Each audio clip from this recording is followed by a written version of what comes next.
So, welcome students to our next lecture. It is on hydraulic and structural design of gully control structures of drop spillway.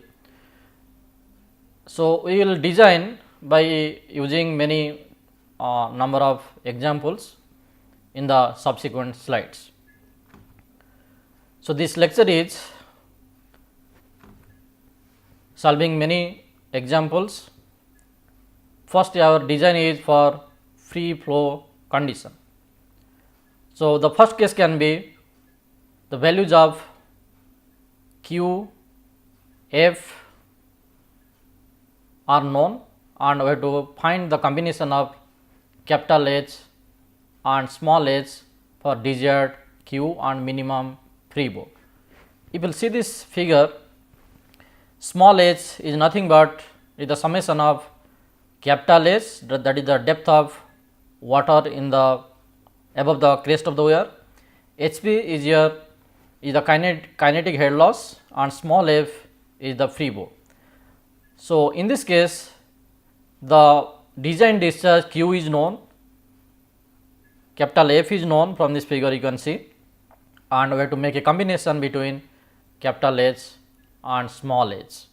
So, the value of capital H or the length of the weir generally considered depending on the width of the approach channel at the existing site. So, for this in the step 1 you have to use the formula as we have talked in the previous class, L equal to Q divided by C h to the 3 by 2 into 1.1 plus 0.03 F, this is for SI unit, and then we have to obtain a relationship between L and small h. We can do it by using some trial and error approach. In this case you have to first assume small h, then you have to compute the value of L by using this equation, then you have to check whether this is tallying with the practical value of capital L, that is the length of the weir, and depending upon the site condition you can select the suitable combination of small h and capital L. In the step 3 for free bore you can use the weir equation that is given by Q equal to CL h plus B square divided by 2g whole to the power 3 by 2, and from this you can get the kinetic head of this water, that is Hb, that equal to B square divided by 2g plus the capital H you can get that equal to Q divided by CL whole to the power 2 by 3, and from this you can get what is the free bore, that is small h minus capital H plus B square divided by 2g. So, this will be more clear when you will be solving some problems. Suppose this is one example, Q is given as 10 cubic, capital F is 2.5 meter, and this is a free flow condition. So, the tail water is not obstructing, and you have to find a combination of the length of weir L and H is the depth of weir for the desired Q and the minimum free bore, that is small f. For the solution you have to use this formula, and by putting the known values Q and capital F and C is known, that is 1.84 for rectangular weir, here F is 2.5. So, you can get one relationship between L and H. So, here L equal to 6.386 divided by H to the power 3 by 2. So, you have to make a combination between L and H. So, in this case you have to assume the value of H and get the value of capital L. So, this is shown in this figure in this table. You can see there are different trial values of H. We have started from H equal to 1 and up to 1.5. So, when I am using H equal to 1.5, I am getting the computed value of L as 3.48 meter, and that is almost matching with the practical value of L, that is here it is considered as 3.5 meter, and the corresponding discharge is about 10.06, which is nearly equal to the target, that is your given discharge of 10 cubic. So, in this case we can select the length of wear as 3.5 meter and the depth as 1.5 meter. And you should note that the selection of L and S that depends on the site conditions. In the step 3, you have to use the wear formula to estimate what is your freeboard, the small f. So, we have to estimate what is the value of small f. So, that equal to small h minus the kinetic energy head plus the depth of wear. So, before that, for that you have to calculate what is the value of capital H plus V A square by 2 g by using the wear formula. So, here we got it is 1.04 because Q is known, it is 10.06 and C is 1.84 and L is 3.5 meter. So, by putting these values we can get small f equal to 0.46 meter. So, that means you have to provide 0.46 meter of freeboard, h equal to small h equal to 1.5 meter and L equal to 3.5 meter. For the design of free flow condition, this is case 2. Suppose the known values are small h, that is the depth of wear, length of wear L, capital F and C. C is equal to 1.84, that is known for rectangular wear, and we have to find the design discharge that is equal to Q. The solution in this case is simple, as we need to put the known values in the equation, that is Q equal to C L h to the power 3 by 2 by using your wear formula. For design under submerged flow condition, you can see this figure, the tail water is above the crest level. That means, whatever H2 height is there, that is above the crest level. So, you are getting submergence. To be able to consider the effect of submergence, one must first recognize those situations where the effect is likely to exist. For this purpose, we must have a reasonable accurate estimate of the tailwater elevations. So, this depends on the accurate computation of the water surface profiles for various discharges, which are computed based on the known upstream stage discharge relationship, which are called as also called as normal rating curves. So, many times we have the normal rating curves, and by using those rating curves we generally convert the stage value into discharge or vice versa. The design for submerged flow condition is likely to occur, specifically the submergence is likely to occur because at the upper end of a drainage ditch where the spillway is designed for a discharge capacity greater than the average bank pull capacity of the drainage ditch below, where the spillway crest elevation is below average ground or bank elevation, so as to provide a definite approach channel to the spillway for low flows, and the spillway is located on a relatively deep gully or channel just upstream from a highway culvert and earth fill which require and permit a considerable head on the culvert to discharge the spillway design flood. The submerged flow is also likely to occur at a location where the channel below the spillway is so flat in grade or so small in cross sectional area or so high in resistance to flow that its stage discharge curve indicates water surface elevations above the spillway crest. For the design of submerged flow case, the submerged discharge is related to free discharge by using the equation Qs equal to R into Qf, where Qf is the discharge in the free flow condition and Qs is the discharge under submerged flow condition.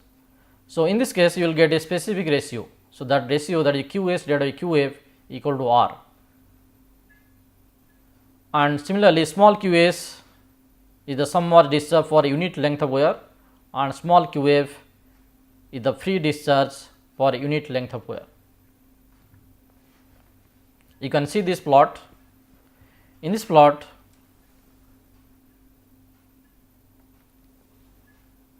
in the x axis you will get H2 minus H1, that is the ratio of submergence ratio, and the y axis we are getting R, So, that is equal to Qs divided by Qf, and for a specific channel you can get such type of rating curves. So, this is a plot between R versus submergence ratio, that is H2 by H1 curve, and here you can see H1 is the upstream head of water and H2 is the submergence which is above the crest level. So, this is the crest level.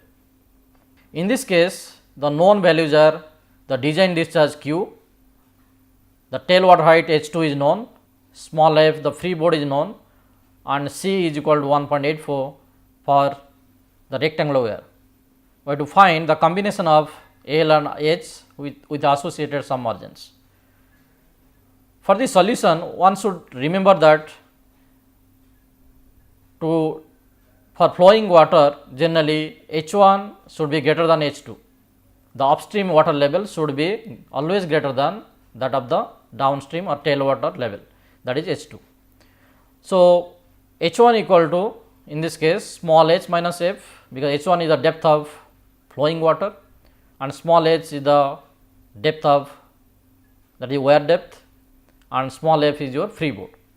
So, naturally you will get, if small h is assumed, you will get what is the value of H1. So, that equal to h minus f. You can see this table, and by using the weir formula you can get Qf under freeboard condition, free flow condition, that equal to 1.84 into H1 to the power 3 by 2, and you can calculate what is the value of H2 divided by H1. So, once you have calculated this value H2 divided by H1, you can estimate that is the value of R. So, R equal to H2 divided by H1. Then by using the R versus H2 divided by H1 curve, as we have shown in the previous slide, you can estimate the value of Qs, that equal to R into Qf, and from here you can get what is the value of L. So, L equal to capital Q divided by Qs. This capital Q is given and you have estimated the value of Qs from the graph. So, you can get what is the value of L. So, in this case H2 is known. If L is fixed, then plot small h versus L and then interpolate small h for given L.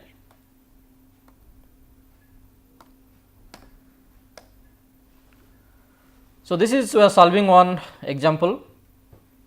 Suppose the required discharge capacity is given as 13.6 cubic, submergence for Q 13.6 is given by 0.75 meter, that equal H2 equal to 0.75 meter. Selected freeboard, that is a small f, that equal to 0.23 meter, and you know the discharge coefficient for rectangular weir is 1.84. So, the problem is that to find the practical combination of small h and capital L for a weir that will carry the required peak discharge of 13.6 cubic with the associated submergence, then the chosen freeboard. So, that you have to find out. So, this is the solution approach. The solution is carried out by using trial and error method in a tabular format. We begin with assuming a value of small h in column 1. You can see we have assumed a value of 1.07 meter in such a way that H1 is greater than H2. So, the value of H2 is given, that is 0.75. So, we have selected small h 1.07. So, that H1 equal to here 0.84. Then we have estimated the value of Qf, that is your free flow condition. So, that equal to 1.64 by using this formula. Now, you can get the value of H2 divided by H1. Here H1 is 0.84 and H2 is given 0.75. So, by using that you can estimate what is the value of H2 divided by H1 and that equal to R. So, R equal to also 0.89. Then by using this R, you can estimate what is the value of Qs by using the graph between R and the ratio between QS and QF. So, you will get QS equal to R into QF, and then you can get the length of wire equal to capital Q, that is your given discharge, divided by the estimated QS value. Okay. So, by that way you can solve for L.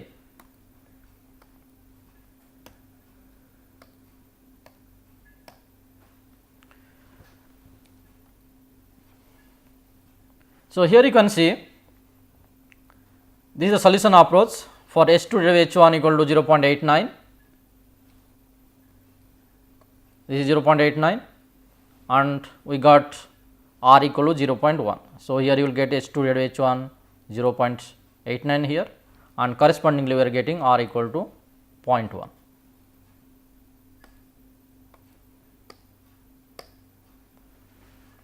So, R is obtained from R versus H 2 divided by H 1 curve, and then values in column 7 and 8 are obtained. You can see the values in 7 and 8 are obtained. We have filled up the table whatever I have shown you before, and in this case we are getting L equal to 83.02 or approximately it is 83. Okay. So, this is the solution for submergence.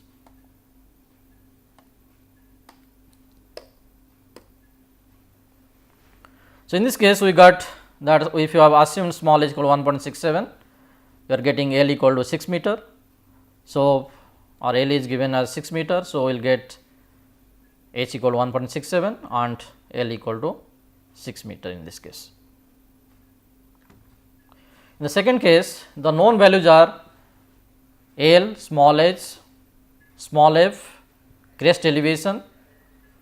The crest elevation is generally given to estimate what is the upstream water depth above the crest level from the stage discharge relationship.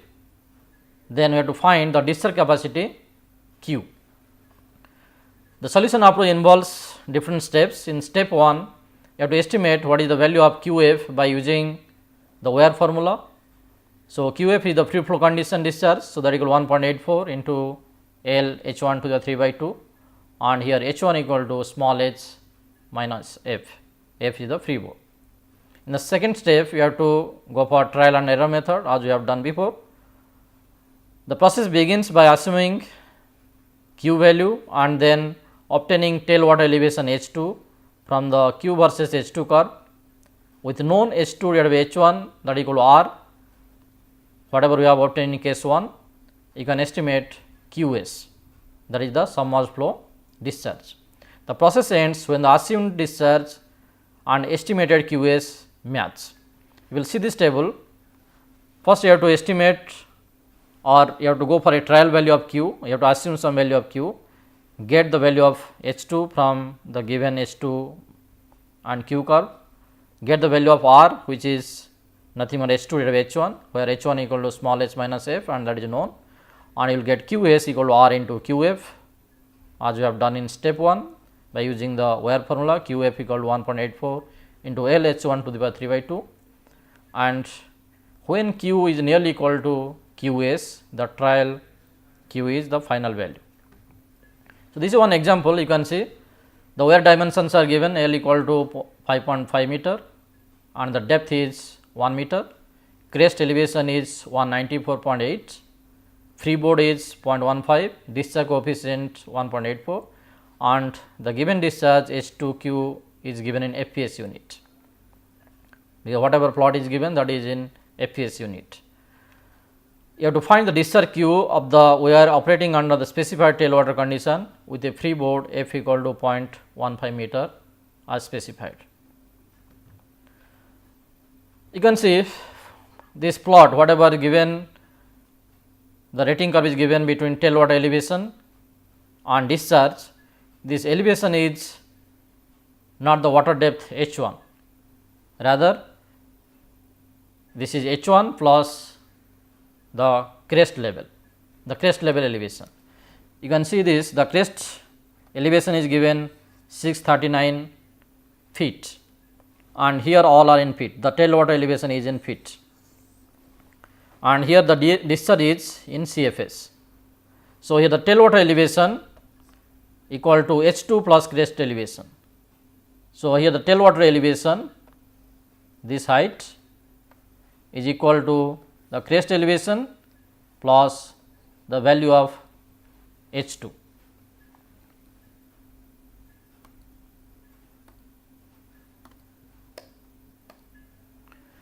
So, for this calculation you have to go for a trial value of Q, that is we have taken here 6 cubic, which is equal to 212 cubic feet per second, and from this graph you can get for Q equal to 212 CFS, here I can get the tail water elevation, this value, which is approximately 195.32 meter. Hence, H2 equal to tail water elevation minus crest elevation. So, that equal to 195.32 minus 194.8 in meter, and which is equivalent to 639 feet. So, this equal to 639 feet. So, 194.8 meter equal to 639 feet. So, you will get approximately 0.52 meter. So, the tail water elevation is 0.52 meter.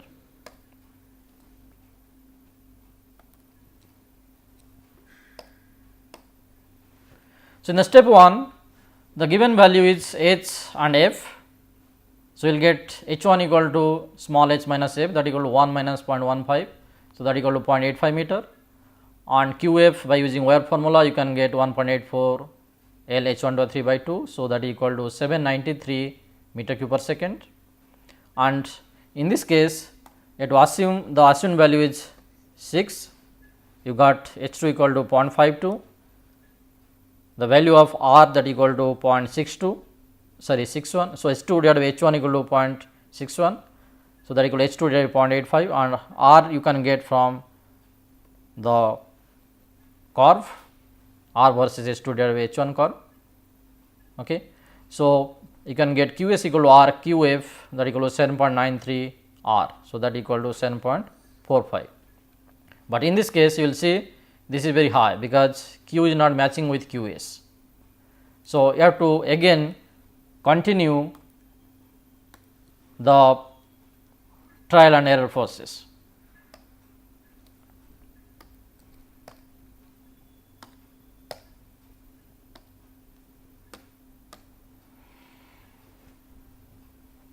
For this you can see we have got H2 divided by H1 equal to 0.61.